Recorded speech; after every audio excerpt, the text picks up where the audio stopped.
Rowing is a sport that demands some skill, but places a much higher premium on hard work and persistence.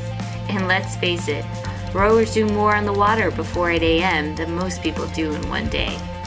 For 23-year-old Allison Loosley, the love of competing, being on the open water, and pushing her body to the optimal performance level has led her to excel in the sport of rowing for the last 5 years. I started rowing my first year at university. My coach recruited me as a novice rower, so a beginner rower, and I went from there. Competitively, I started in a lightweight women's single. So I raced the single as well as the double, so two people rowing with 2 oars each, and that's sculling.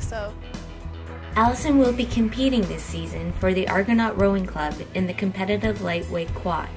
The opportunity to row with other teammates provides the necessary motivation to maintain your focus. In the single, it's a lot harder to keep motivated.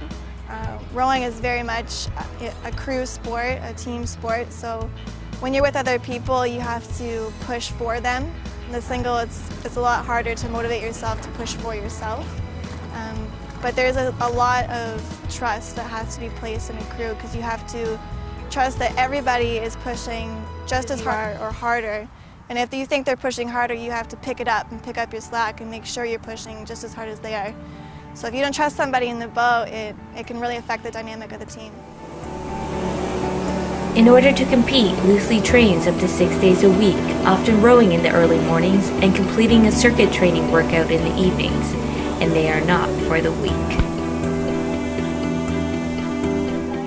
We'll do about a 5 to 7 kilometer run, or maybe some speed work. Bike back home, and in the evening circuit training as well as an erg. So circuit training is usually sit-ups, push-ups, chin-ups, jump squats, planks, stuff like that. And we do that 3 times over for a minute each. And the erg will be a pyramid, so that's just changing your weights as you're going up and down, keeping the pressure on.